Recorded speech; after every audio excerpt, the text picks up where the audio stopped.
अनंत अनंत भाव भेद थी भरेली भले अनंत अनंत निक्षेपे व्याख्यानी छे सकल जगत हित कारिणी हारिणी मोह तारिणी भवाब्धि मोक्ष चारिणी प्रमाणी छे उपमा आप्यानी जेने तमारा खवीते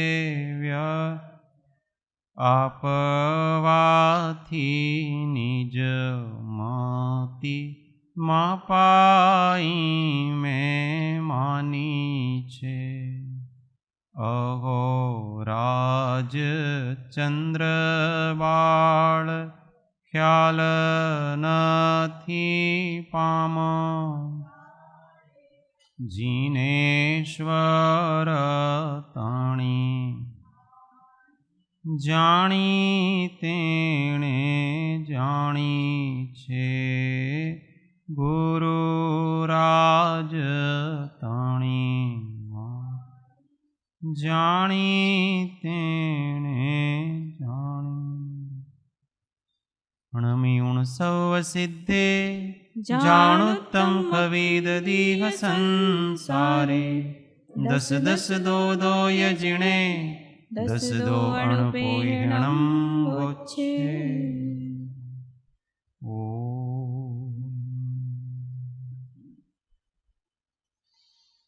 जय सद्गुरु जय। तत्व विचार में श्रीमद् भगवत कुंद कुंदाचार्य विरचित श्री बारस अणुवीखा सतशास्त्र आश्रव अनुप्रेक्षा में गाथा 48 पर चर्चा चल रही है।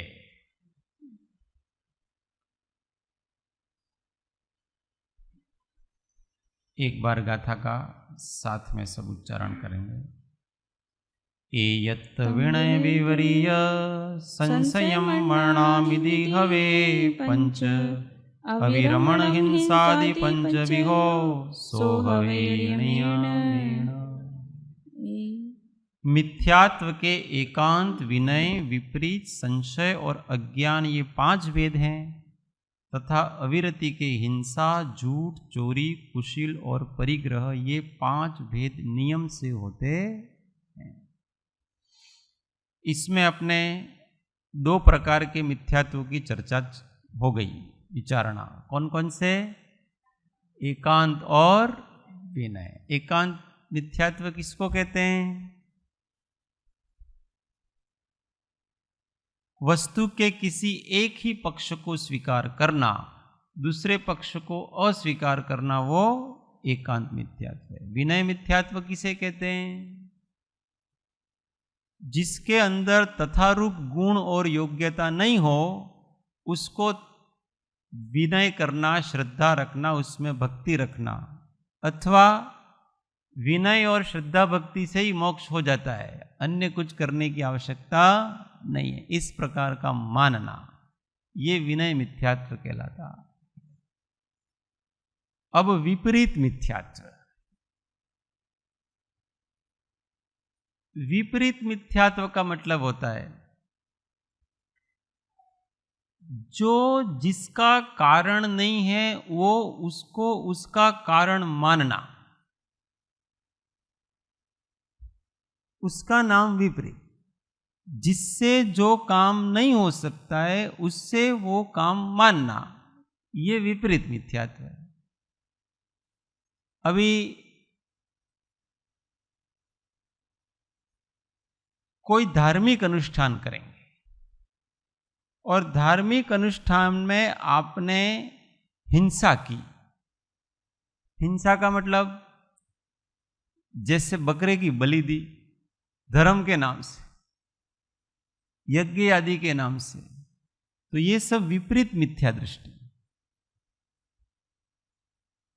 क्योंकि वो ऐसा मानते हैं कि इस प्रकार से यज्ञ आदि में बलि देने से स्वर्ग की प्राप्ति होती। अब ये विपरीतता है। देव प्रसन्न होते हैं वो एक अलग बात है, और स्वर्ग की प्राप्ति होती है वो एक अलग बात है। ख्याल आ रहा है? जब आप बलि आदि चढ़ाते हैं तो जो नीचे जाति के जो देव हैं, भैरव वगैरह, चंडी वगैरह, ये जितने हैं, ये तो खुश होंगे क्योंकि उनको वही पसंद है। वो देव प्रसन्न होंगे आपके, परंतु उससे आपको स्वर्ग नहीं मिलेगा, उससे आपको पाप ही लगेगा। क्योंकि अलग अलग प्रकार के देव होते हैं ना, तो ये सब जो नीची जाति के पिशाच, भूत, पिशाच, यक्ष, राक्षस, ये इस प्रकार की ये देवों की प्रकृतियां हैं सारी की सारी। अब वो देव तो आप ऐसे हिंसादी कार्य करते हो उसी से खुश होते हैं, उनको उसी में मजा आता है। हाँ, अब वो प्रश्न ऐसा करते हैं कि उनको देव क्यों कहते हैं, फिर देव की श्रेणी में क्यों? उनके देवगति नाम कर्म के उदय से ऐसा पुण्य है कि वो चाहे वो कर सकते हैं। उनके पास अणिमा, लघिमा, ईशत्व, वशित्व, प्राप्ति, प्राकाम्य, ये 8 प्रकार की रिद्धियां हैं। तो इसके कारण से वो देव हैं। परंतु उनकी प्रवृत्ति कैसी है? जैसे कोई व्यक्ति है, अच्छे कुल में तो पैदा हो गया पर वो प्रवृत्ति नीचे, अब ब्राह्मण कुल में पैदा हो गया पर सप्त व्यसनी, तो उसको ऐसा तो नहीं कहेंगे कि ये ब्राह्मण नहीं है, उसको ब्राह्मण ही कहना पड़ेगा, क्योंकि वो कुल से तो वो ब्राह्मण ही है, क्रिया से वो नीच है। तो ये नीच जाति के देव होते हैं, वो क्रिया से नीचे होते हैं, पर है तो देवगति नाम करो, और वो ऐसी क्रियाओं से ही प्रसन्न होते हैं। आप उनको बलि चढ़ाओ, विचित्र विचित्र का कार्य करो, तो वो खुश होंगे आपके। और ऐसे लोगों के, उन सामने वाले का पुण्य का उदय हो तो ऐसों का हेल्प भी करते हैं, काम भी करते हैं। ये चोर, डाकू, लुटेरे अथवा जो अन्य पद्धतियों से जो, तो वो उनकी उपासना करते हैं और वो खुश होते हैं उससे, उनके काम निकल भी जाते हैं। उनके ऐसे पुण्य का उदय होता है तो वो हेल्प भी करते हैं। जो जैसा होगा उसका मित्र वैसा। ऐसे नीच लोगों के नीच देवी मित्र होते हैं, ऊंचे दो मित्र होते हैं। परंतु इससे क्या होता है कि जो उस देव की उपासना करता है और अपने खोटे काम करता है, उसको भी नरकादि गतियों का बंध होता है। और वो जो देव है ना, वो भी मर करके केंद्रीय आदि में जाएगा, और कालांतर में वो भी नरकादि में जाएगा। उसके साथ दोनों की वही गतियां हैं। तो ऐसा जो मान करके क्रिया करते हैं, तो वो सभी विपरीत मिथ्या दृष्टि है। हाँ, ये व्यंतर विकान व्यंतर। अब कोई, ये तो अपनी बात कर रहे हैं कि हम विपरीत मिथ्या दृष्टि का है। जैसे नदी में स्नान करने से पुण्य होता है, अब ऐसा कोई मानता है तो ये विपरीत मिथ्या दृष्टि। क्या किसी भी नदी में स्नान करने से पुण्य होगा? गंगा नदी में स्नान करेंगे तो सारे पाप धुल जाएंगे, ये विपरीत मिथ्या दृष्टि है।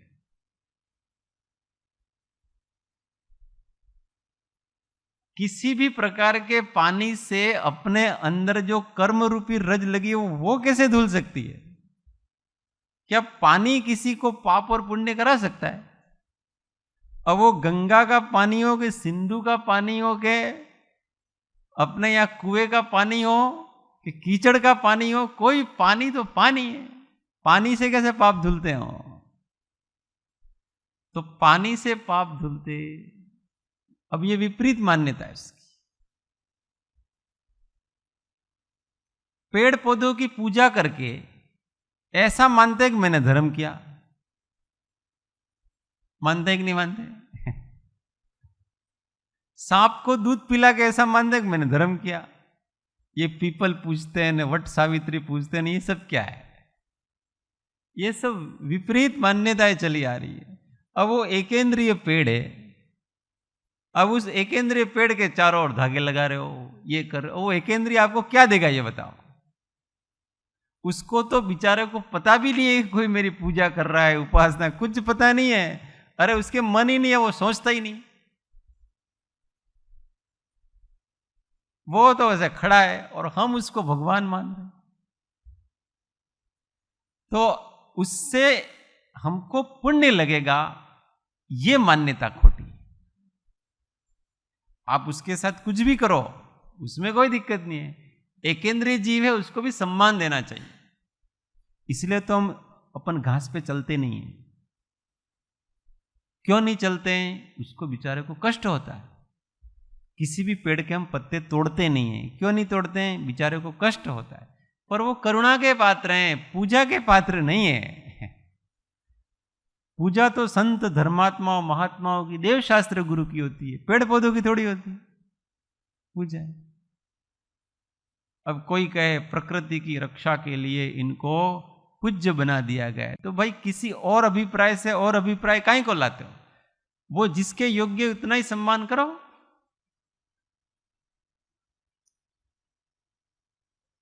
शेर को राष्ट्रीय पशु बनाया है और इसके लिए क्या है कि शेर को पूज्य कर दिया कि आज से सब शेर की पूजा करेंगे, तो क्या पूज्य हो गया? उसकी रक्षा करने के लिए उसका वो जो बनाया तो उससे वो पूजनीय हो गया। अब वो हिंसक प्राणी है तो हिंसक प्राणी ही है, वो पूजनीय नहीं हो सकता है। तथारूप गुण प्रकट होंगे तभी पूजनीय होगा। पर अगर कोई ऐसा मानता है कि मैंने ये पूजा कर ली तो ये हो गया, मैंने वो पूजा कर ली तो मेरा ये कल्याण हो गया, ये सारा कौन से मिथ्यात्व में आएगा? विपरीत मिथ्यात्व। और भी जितने जितने कारण विपर्यास चल रहे हैं, जितने विपर्यास चल रहे हैं, वो सब विपरीत मान्यता है आपकी, और वो विपरीत मिथ्यात्व में आए। जो शुभोपयोग करके ही शुद्धोपयोग मेरा हो गया, कर्म की संवर निर्जरा होगी, ऐसा मानता, वो भी विपरीत मिथ्या दृष्टि। शुभ क्रिया करके मेरा संवर निर्जरा होगी और मोक्ष का साधन हो गया, जो ऐसा मानता है वो भी विपरीत मिथ्या दृष्टि। आपने किसी को कुछ दिया दान अनुग्रह बुद्धि से, और आप ऐसा मानते हो कि मैंने धर्म किया, इससे मेरे कर्मों की निर्जरा हुई, तो वो भी गलत है। आपके कर्मों की निर्जरा हुई नहीं है, आपको कर्म बंध हुआ है। बात समझ में आ रहा है ना? शुभ कर्म बंध उससे होता है।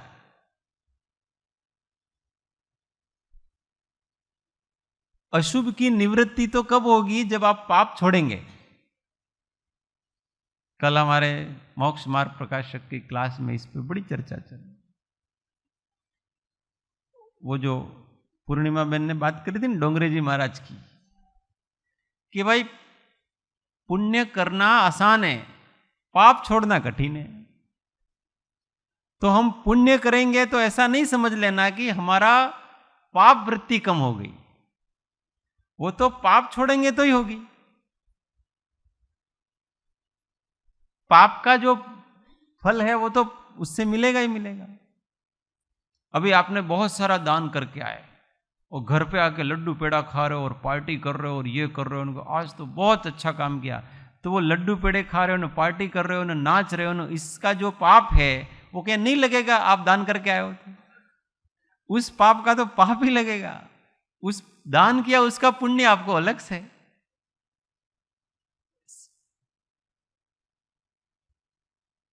तो पाप करके पुण्य होगा ऐसा मानता है, अथवा पुण्य करके मैं मुक्त हो जाऊंगा ऐसा मानता है।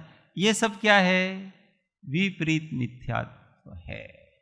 ये सारी विपरीत मान्यता है। 3 प्रकार। हाँ,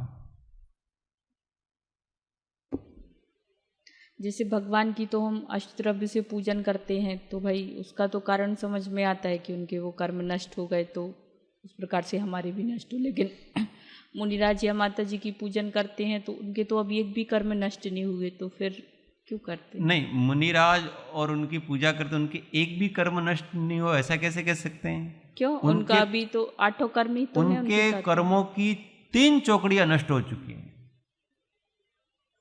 कितना नष्ट हुआ? अनंतानुबंधी कर्म नष्ट, अप्रत्याख्यानावली नष्ट, प्रत्याख्यानावली नष्ट, केवल संज्वलन प्रकृति ही बाकी रही। महापूज्य वो, जिसके अनंतानुबंधी जाता है ना, वो भी पूजनीय है। नहीं, लेकिन अष्टद्रव्य से पूजने की बात कर रही हाँ, हूँ। तो वो मुनिराज है, उनकी 3 चौकड़ियां गई हैं। समस्त आरंभ पर सारे पाप वो निष्पापी हैं, और निष्पापी व्यक्ति पूजनीय होता है। जैसे इसलिए तो चौथे 5वें गुण स्थान वालों को पूजनीय की श्रेणी में नहीं रखा, क्योंकि अभी वो पाप में प्रवर्तन कर रहा है। जो पाप में प्रवर्तन कर रहा है क्रिया से, अभिप्राय से भले नहीं कर रहा है, क्रिया से वो पाप में प्रवर्तन कर रहा है, इसलिए पापी की पूजा नहीं होती है।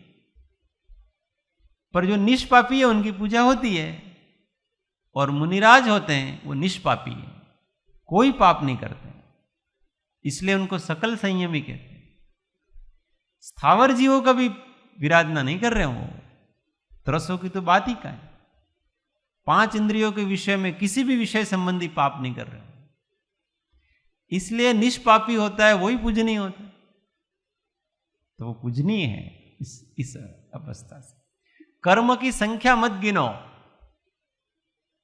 प्रकृतियां गिनो। प्रकृतियां का मतलब इंटेंसिटी गिनो कि वो उनका आत्मा कितना हल्का हो चुका है कि 3 कषाय चौकड़ी चली गई है, केवल संज्वलन बाकी रहा है। भगवान बनने में थोड़ी सी देर है, वास्तव में वो भगवान ही है। मतलब मेरा अर्थ आप समझे नहीं कि जैसे हमने मेरा क्षुधा का विनाश हो, तो अभी जिनकी क्षुधा है तो उनके सामने हम अपनी क्षुधा का विनाश कैसे, जिसे इनकी तो क्षुधा का विनाश नहीं, हो गया, उन्होंने तो क्षुधा को जीत लिया है। वो भोजन कर रहे, तो फिर भोजन कर रहे हैं, परंतु भोजन किस किस कंडीशन में कर रहे हैं वो बताओ। उनको भोजन करने की कोई इच्छा नहीं है। हम जैसे लोग जैसे आसक्ति से भोजन करते हैं, वैसा बिल्कुल भोजन करने की इच्छा उनको नहीं है। वो केवल रत्नत्रय के अर्थ ही भोजन करते हैं, और अगर इससे शरीर टिकता है, इससे भोजन करते हैं। इसलिए तो कितने सारी शर्तें लगा रखी हैं भोजन करने में।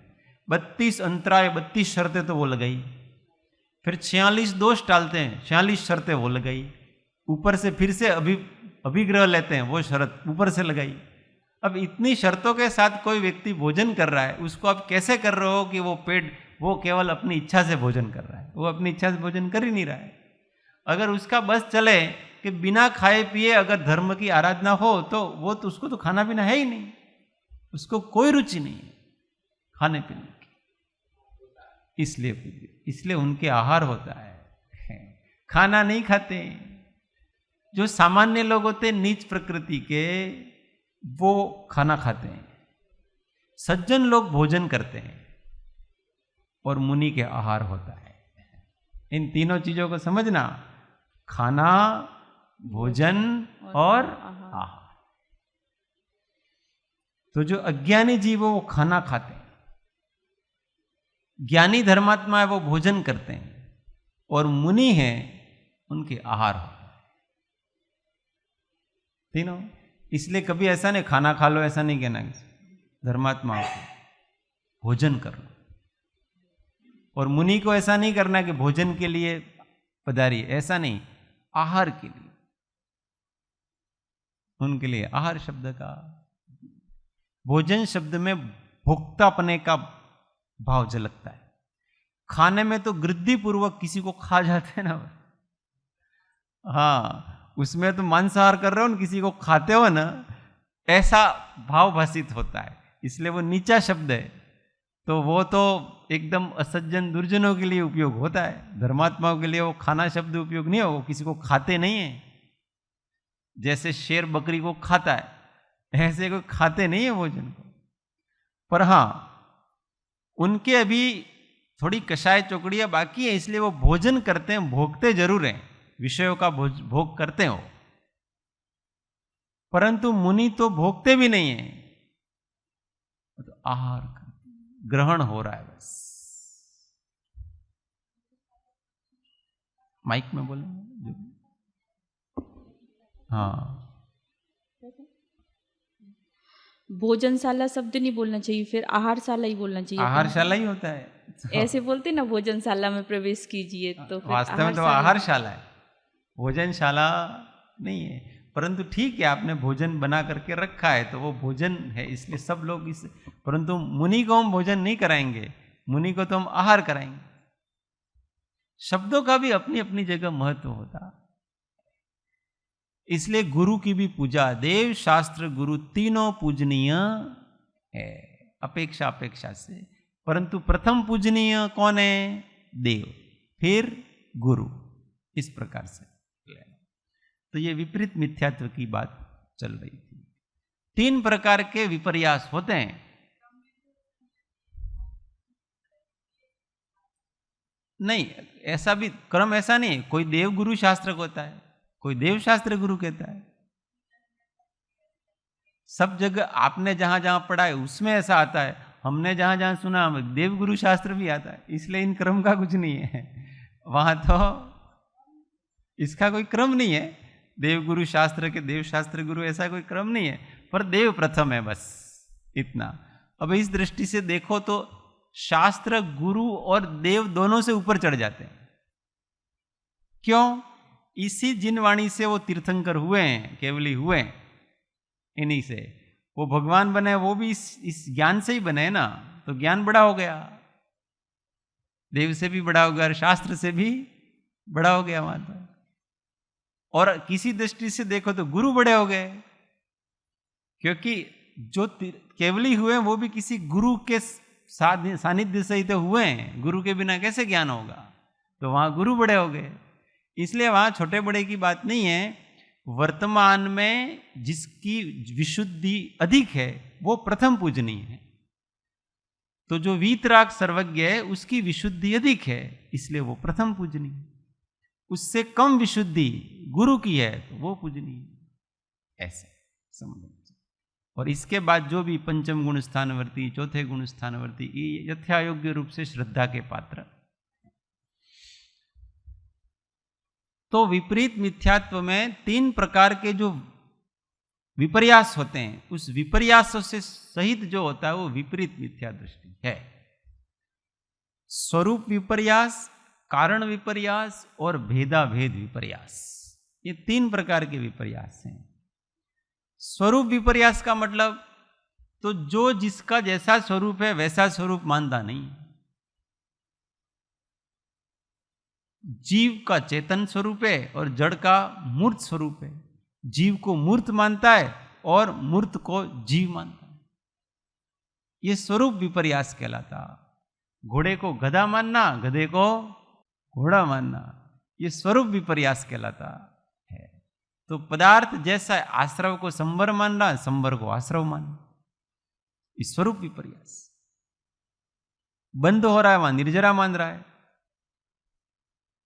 तो वो स्वरूप विपर्यास है, उसके स्वरूप को समझ पा रहा नहीं है।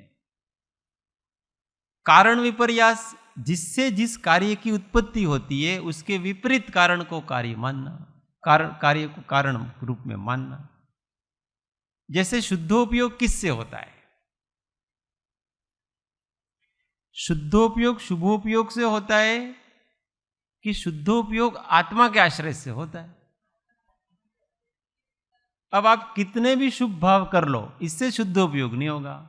पर आप अपनी दृष्टि को चैतन्य की तरफ लोगे तो शुद्धोपयोग होगा। हम कितनी भी पूजा कर लें, आराधना कर लें, भक्ति कर लें, गला फाड़ लें, ये सारे के सारे शास्त्र अपने दिमाग में बिठा लें, कितने भी परोपकार के काम कर लें, उसमें से कोई शुद्धोपयोग नहीं होगा। परंतु चैतन्य दृष्टि को जब आप अपने स्वरूप में जोड़ेंगे तो चैतन्य की दृष्टि से शुद्धोपयोग होगा। ऐसा वो तो शुभोपयोग तो ठहरने के लिए है कि आत्मा की दृष्टि होगी कैसे? पाप में, जब पापमय बुद्धि होती है तो आपको आत्मा में ठहरने का अवकाश ही नहीं है। वहां तो आप तत्व चिंतन कर ही नहीं सकते हो।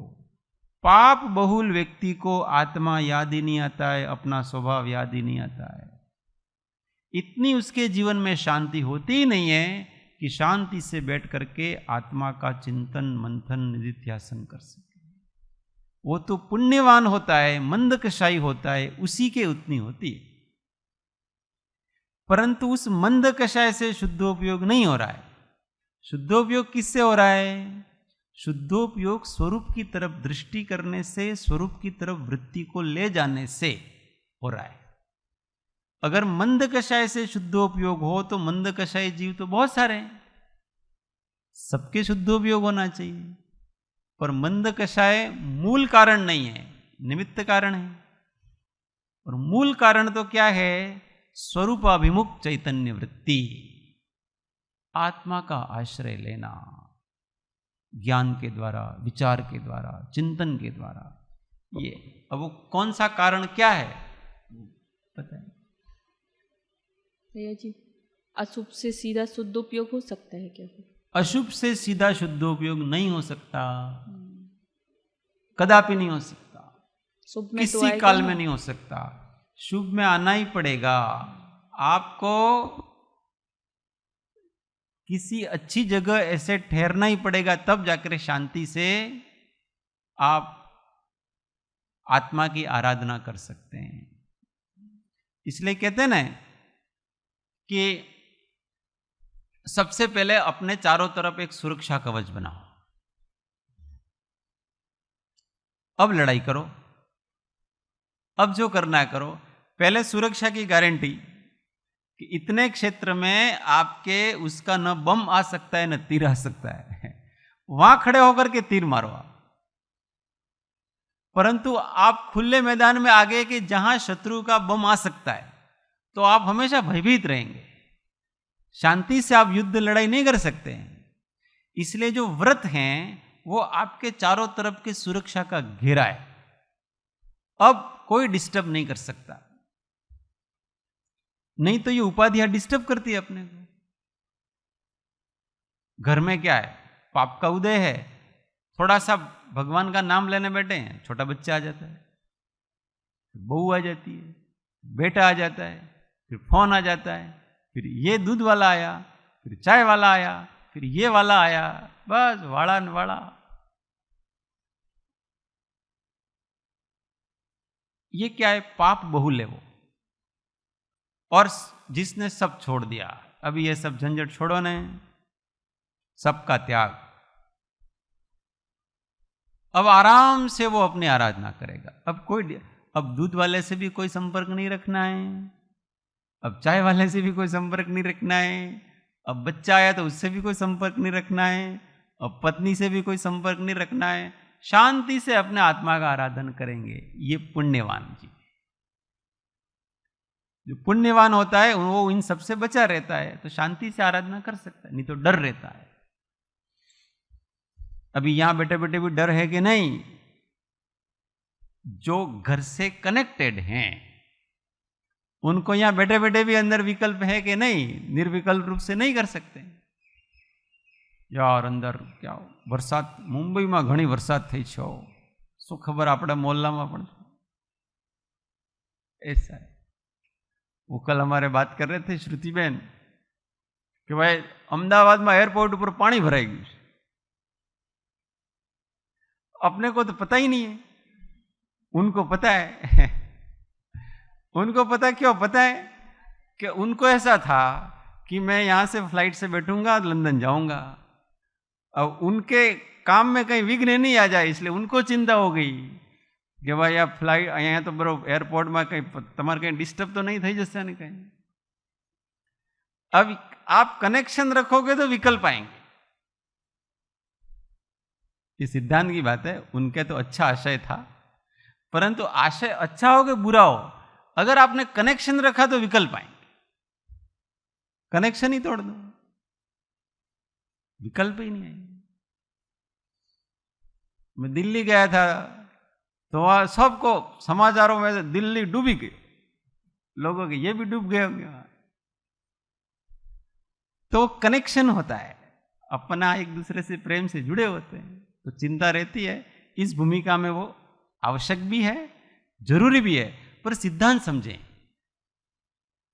हमने कनेक्शन रखा इसलिए हमको विकल्प आया। सारी दिल्ली डूब जाए कोई दिक्कत नहीं हो, हमारा व्यक्ति वहां है, वो नहीं डूबना चाहिए। आशय वो है समझ में आ गया ना।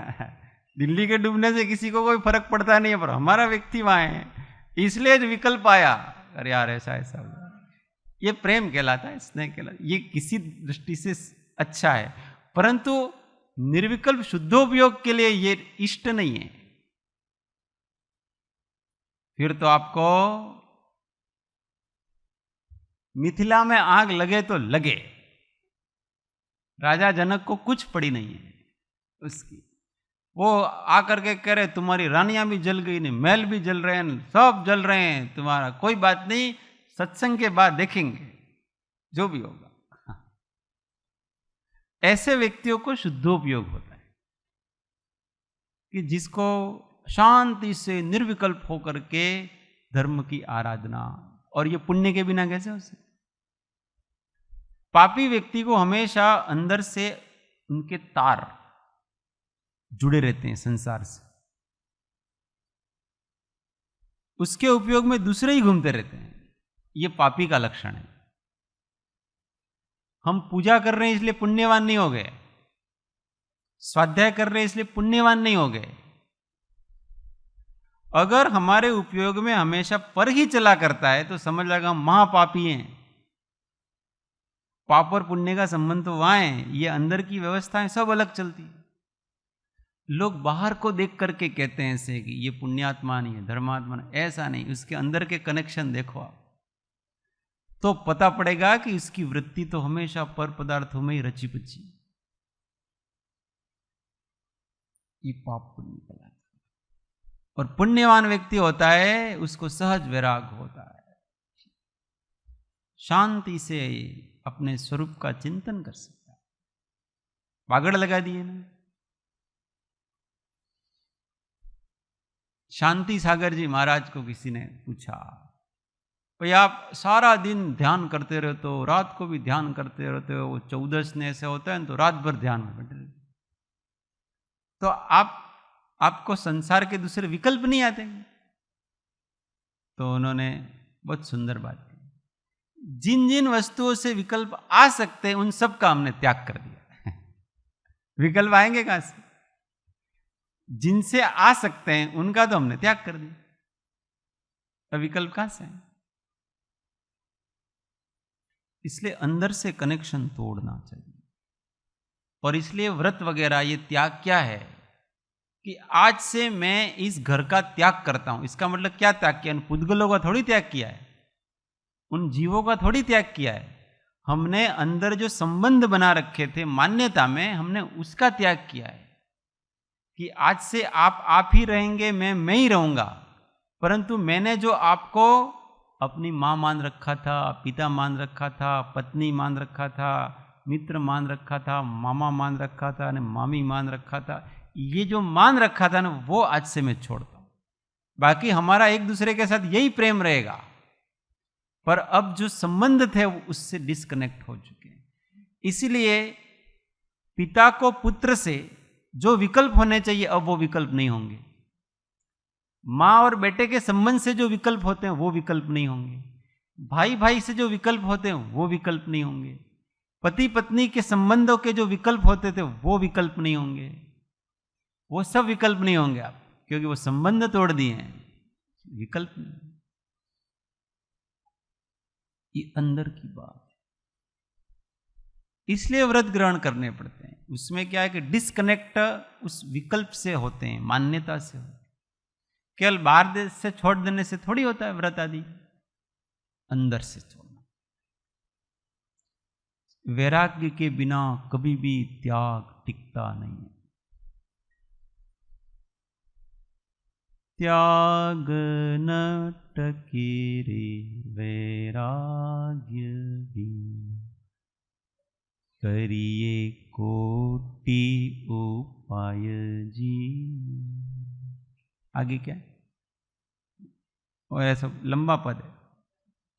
त्याग न टके वैराग बिना, करिए कोटि उपाय। करोड़ों उपाय करो और वैराग्य नहीं है तो आपका त्याग टिकेगा। भीतर से वैराग होना चाहिए, अनासक्ति होनी है। अनासक्ति इसका नाम है कि हमको जिस वस्तु का त्याग कर रहे हैं उस वस्तु की हमको जीवन में आवश्यकता नहीं लगती, आवश्यकता नहीं लगना, इसका नाम अनासक्ति है, द्वेष नहीं। द्वेष का नाम अनासक्ति नहीं है कि मने तो છે ને મને ફાવતું જ નથી, મને તો એ આમ સારું નથી લાગતું, મને તો એને જોવાની ઈચ્છા નહીં થાય, इसका नाम अनासक्ति नहीं है, ये तो द्वेष हो गया, अरति हो गई, ये तो कषाय है। हाँ, तो उपेक्षा भाव उदासीन भाव मतलब हमको आवश्यकता नहीं लग रही है। अभी आवश्यकता नहीं लगती, उसके विकल्प क्यों आएंगे? जैसे हमको प्यास नहीं लगी है, पानी के विकल्प क्यों आएंगे? पानी की आवश्यकता ही नहीं। भूख नहीं लग रही है तो खाने के विकल्प क्यों आएंगे? खाने की आवश्यकता ही नहीं। ऐसे ही कोई अपने संबंधी है, वो अपने से दूर चले गए, अब हमको उनकी आवश्यकता ही नहीं है, उनके विकल्प क्यों आएंगे? हमको जिनकी आवश्यकता लगती है उनके विकल्प आते हैं। तो तत्व चिंतन के द्वारा वस्तुओं की जो आवश्यकता है, मेरे लिए ये हितकारी है, इस बुद्धि को तोड़ देना चाहिए पहले कि ये मुझे जीने के लिए इसकी कोई आवश्यकता नहीं। मैं स्वयं में ही जीवित हूं। हमारे होने के लिए, हमारे अस्तित्व के लिए जगत में किसकी जरूरत है? बताओ। कोई होगा तो क्या मैं आनंद में रहूंगा? मेरा आनंद, मेरी प्रसन्नता किसी के होने अथवा नहीं होने से नहीं है। मेरा आनंद, मेरी प्रसन्नता स्वयं अपने से है। स्वयं अस्तित्व ही आनंद रूप है। ऐसा अंदर तत्व ज्ञान हो तब जाकर के पर वस्तुओं की तरफ से मन हटेगा, नहीं तो हम बाहर से तो छोड़ देंगे, मन अंदर से लगा रहेगा। और अंदर से मन लगा रहता है, इसका मतलब राग है। और अंदर से मन नहीं होता है, उसका नाम वैराग है। बाहर से भले वस्तु हो, अभी किसी ने दीक्षा ले ली, इसके बाद भी उसके माँ पिताजी उसको मिलने आएंगे, कोई दिक्कत नहीं, आओ जाओ, नो प्रॉब्लम। पर वो माँ और पिता के रूप में नहीं है। वो सब जैसे हैं वैसे हैं। प्रेम तो वैसा का वैसा ही है, एक इंसान के रूप में, आत्मा के रूप में, धर्मी के रूप में तो वैसा का वैसा है। तो ये विपरीत मान्यता है, कारण विपर्यास। जिसका जो कारण नहीं है उसको वो कारण मान। और भेदा भेद विपर्यास, जिसके साथ अभेदता है उसके साथ भेद मानना, और जिसके साथ भेद है उसके साथ अभेदता मानना,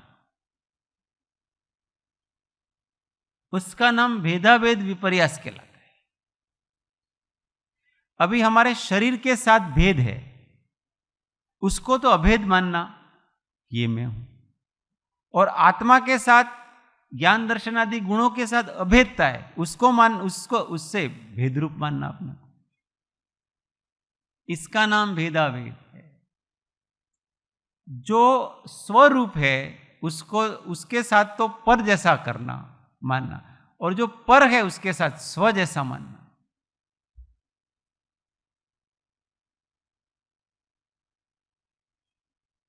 अभी अपने जो प्रिय लगते हैं उसको क्या लगता है कि तमे न मो एक अच्छी भाई, बैठिए, हम दोनों एक ही हैं, दो शरीर है बाकी है। तो अब जिसके साथ संबंध नहीं है उसको वो एक मान रहा है अपने से।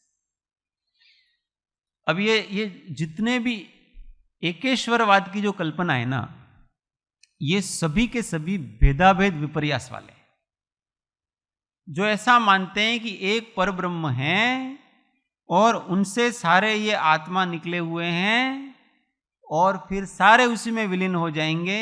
एक ही परमपिता परब्रह्म है, सबके हृदय में एक ही आत्मा है, अलग अलग कोई है ही नहीं। अलग अलग तो केवल ये शरीर की उपाधि के कारण से लगते हैं, बाकी मूल रूप से देखो तो सब एक हैं। ऐसा जो मानता है वो भेदाभेद विपर्यास वाला है। एक जैसा होना और एक होना बहुत अंतर है। सभी जीवों का आत्मा एक जैसा हो सकता है।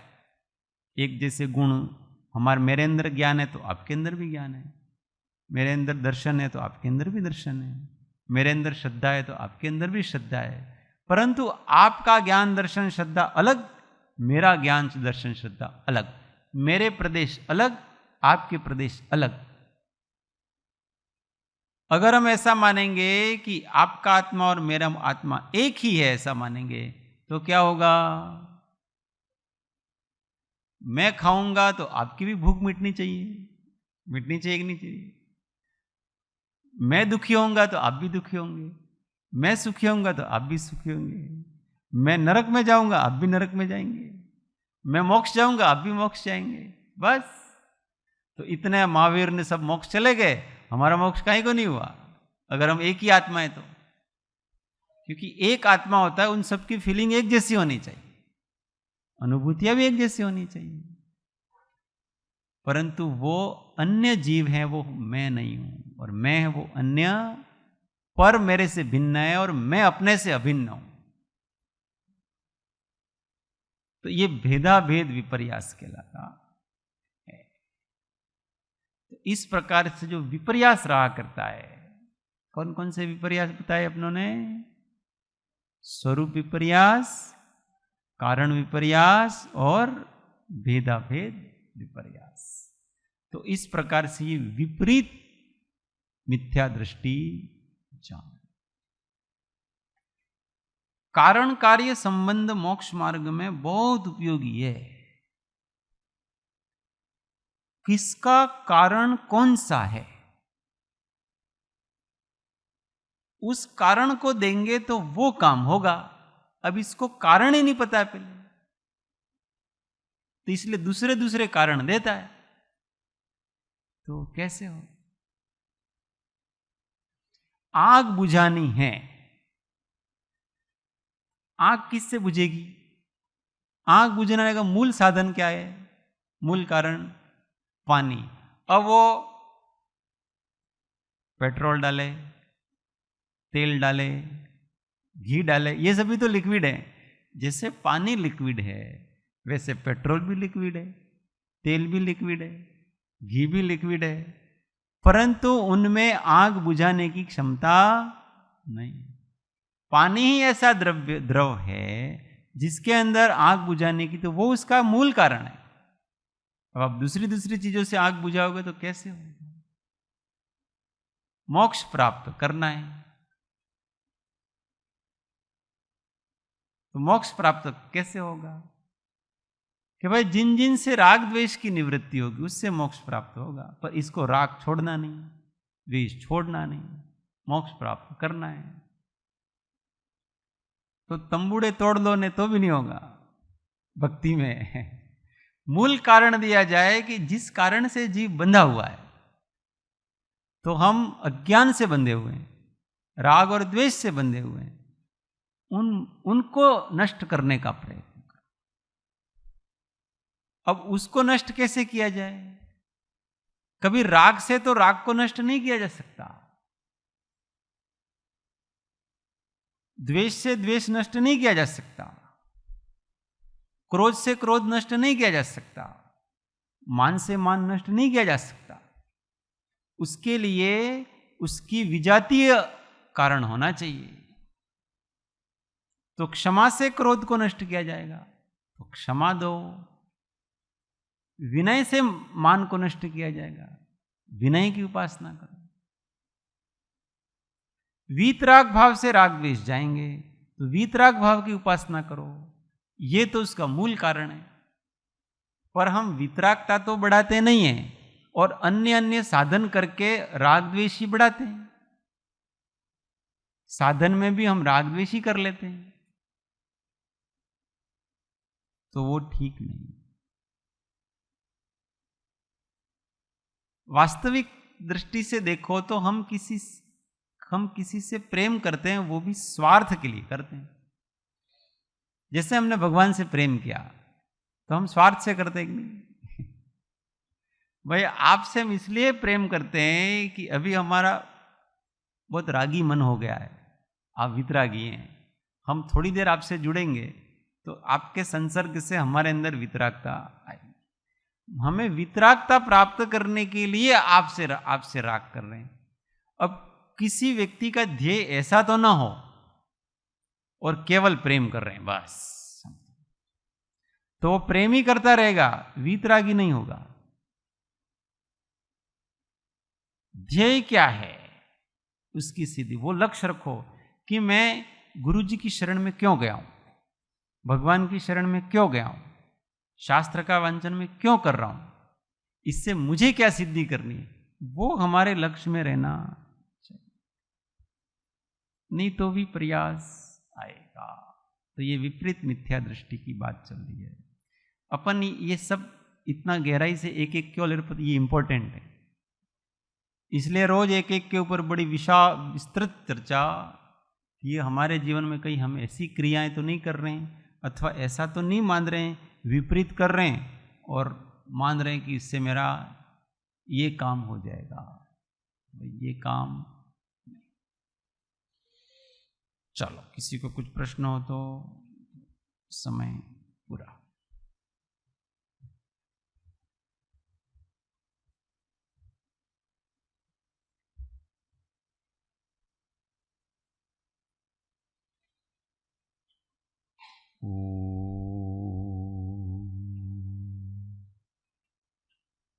जावाणी के ज्ञान से सूझे लो कालो, सोवाणी मस्तक नमो सदा देत हूँ। ये जिनवाणी भारती तो ही जपो दिन रे, जो तेरा शरणा लगे सो पावे सुख चैन। देव भजो अरिहंत को गुरु सेवो निर्ग्रन, दया धर्म पालूं सदा यही मोक्ष का फल। 9 नमस्कार महामंत्र। आत्म अनुसंधान।